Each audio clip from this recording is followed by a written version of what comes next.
ఎలా ఉన్నారు ఫ్రెండ్స్? ఈరోజు మన ఛానల్లో నేను వేడివేడిగా మిరపకాయ బజ్జీ ఇంకా బీరకాయ బజ్జీ వేస్తున్నాను.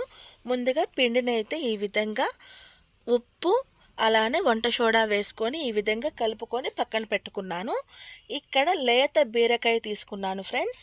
లేత బీరకాయని కూడా ఇలా పైన ఉన్న చెక్కు మొత్తం నీట్గా క్లీన్ చేసుకొని ఇలా రౌండ్ షేప్ వచ్చేంత వరకు కట్ చేసుకొని పక్కన పెట్టుకోండి. అలానే మిరపకాయని కూడా మధ్యలోకి ఘాటు పెట్టుకొని చివర్లో ఉన్న కొంచెం ముక్కను కూడా కట్ చేసుకోండి. ఈ విధంగా కట్ చేసుకొని పక్కన పెట్టుకోవాలి.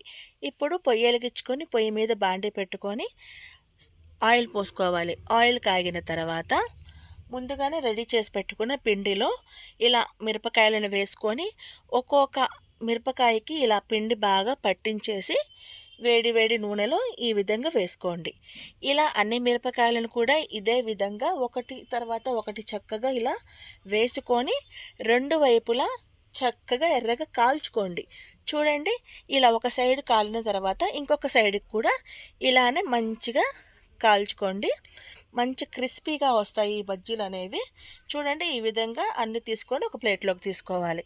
అలానే అదే పిండిలో ముందుగా కట్ చేసి పెట్టుకున్న బీరకాయ ముక్కల్ని కూడా ఇందులో వేసుకోండి. ఈ బీరకాయ బజ్జీలు అనేవి చాలా టేస్టీగా అలా నోట్లో పెట్టుకుంటే మెల్ట్ అయిపోతాయి, వెన్నలాగా కరిగిపోతాయి ఫ్రెండ్స్. బీరకాయ బజ్జీలు తినని వాళ్ళు కూడా ఒకసారి బీరకాయ బజ్జీలు వేసుకోండి, చాలా టేస్టీగా ఉంటాయి.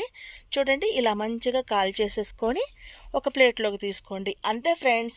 ఇలానే మిరపకాయ బజ్జీ కాకుండా బీరకాయ బజ్జీతో కూడా ట్రై చేయండి, చాలా యమ్మీగా ఉంటాయి. నా ఛానల్ కనుక నచ్చితే లైక్ చేయండి, షేర్ చేయండి, ఛానల్ని సబ్స్క్రైబ్ చేయండి. బాయ్.